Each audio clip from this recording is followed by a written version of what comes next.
Assalamualaikum warahmatullahi wabarakatuh. Perkenalkan, nama saya Denisa Febrianti Widyaningrum, NIM 3430 18018. Saya dari PGSD kelas 6A.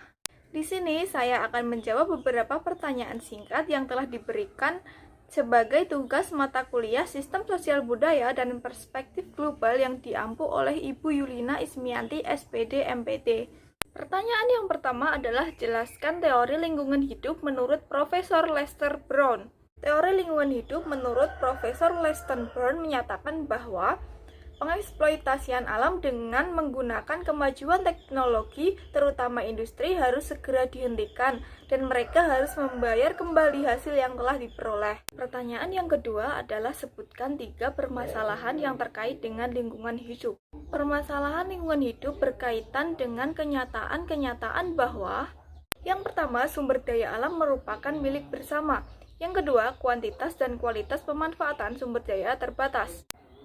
Yang ketiga atau yang terakhir adalah sumber daya yang dimiliki secara bersama apabila dieksploitasi secara semena-mena, maka akan menimbulkan ancaman yang harus dihadapi bersama pula. Pertanyaan yang ketiga adalah apa saja faktor yang mempengaruhi perubahan lingkungan? Terdapat 4 faktor yang mempengaruhi perubahan lingkungan, di mana faktor tersebut disingkat menjadi IPAT, di mana A atau dalam bahasa Inggris kepanjangannya adalah Environmental Impact, atau dalam bahasa Indonesia disebut dengan faktor yang mempengaruhi lingkungan. Yang kedua adalah P atau dalam bahasa Inggris kepanjangannya adalah Population Size, dalam bahasa Indonesia disebut dengan jumlah penduduk. Yang ketiga adalah A atau Affluence, dan dalam bahasa Indonesia disebut dengan tingkat konsumsi. Yang terakhir atau yang keempat adalah T, kepanjangannya dalam bahasa Inggris adalah Technology, dan dalam bahasa Indonesia disebut dengan kemajuan teknologi.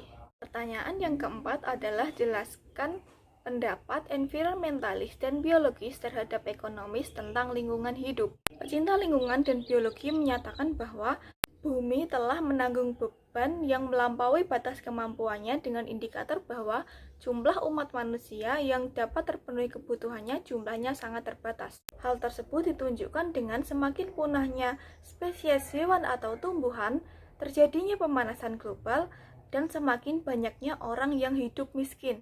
Pertanyaan yang kelima adalah jelaskan sanggahan dari ahli ekonomi atau ekonomis tentang lingkungan hidup. Sedangkan ahli ekonomi menyatakan bahwa ditinjau dari pengertian ekonomi, sumber-sumber alam di dunia sifatnya tak terbatas. Terjadinya kelangkaan air bersih, energi, dan sebagainya sifatnya hanyalah sementara. Dengan adanya kenaikan harga atau nilai dari komoditi tersebut, maka akan membuat orang berusaha untuk menemukan sumber-sumber bahan mentah yang baru dengan menciptakan teknologi-teknologi yang baru untuk menggali dan memprosesnya. Pertanyaan yang keenam adalah jelaskan pendapat environmentalis dan ekolog tentang lingkungan hidup. Ekologi mengacu pada studi yang mempelajari hubungan antara berbagai organisme dengan lingkungan alamiah mereka.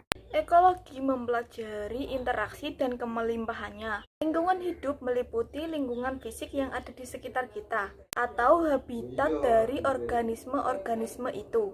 Habitat yaitu lingkungan alamiah di mana makhluk hidup melangsungkan kehidupannya. Sekian yang bisa saya sampaikan. Apabila terdapat kesalahan, saya mohon maaf. Wassalamualaikum warahmatullahi wabarakatuh.